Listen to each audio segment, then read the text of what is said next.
A warm welcome to all friends of big tool watches, watches with some interesting technology in it and, yes, heritage. Seiko has added 3 new variants to their Speedtimer line, a line established in 1969 and well maintained since then.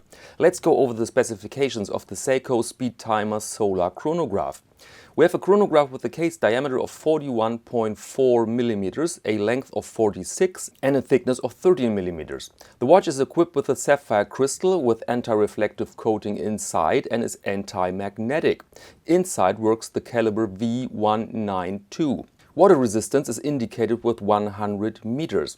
The watch comes on a, let's say, typical Seiko bracelet, and the price for the entire ensemble is 699 euros or 700 US dollars. And you can choose between 3 models: white dial, blue and black, here with the reference numbers. So the main feature here is of course the solar powered caliber. How does it work? Well, pretty easy. The solar cells are in the dial, especially in the sub-dials. So when exposed to light, the battery begins to charge, and then you see the level on the power indicator integrated in the sub-dial on position 6. And now let's go over the functions.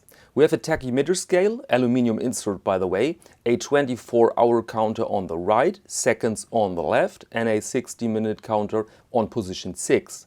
Date on position 4, so pretty busy watch, but fairly legible I would say, due to the big blocky hands and indices.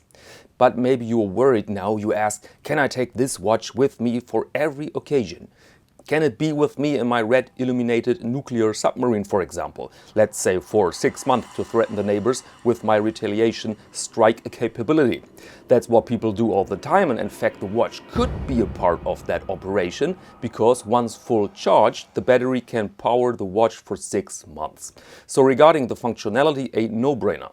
Now 1 or 2 sentences about the design and size. My personal favorite here is the Pepsi, but that's only my taste. But I must say that every watch here looks pretty convincing, in case of course you like the genre. The designs look modern, but not too modern. A bit like something straight from the 90s, that golden era I remember as a pretty good time to live in.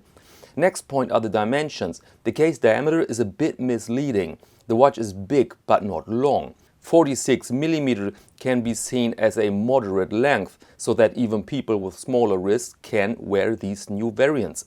Now the bracelet. I said typical Seiko bracelet. Why? Because that's the most criticized part of Seiko watches. People complain about the alignment and about the bracelet, that it rattles, that it's not perfectly adjustable, feels cheap and so on. And that's a bit of a shame, because these watches are not cheap. The Speedtimer lineup is well situated above the 600 or even 700 euro or dollar mark, even the models without a mechanical movement. To be honest, I personally wouldn't pay full retail. I would wait for some sort of discount code. On the other hand, it's very likely that a Seiko from the Speedtimer line is better made than, let's say, an SKX diver. So last point, availability.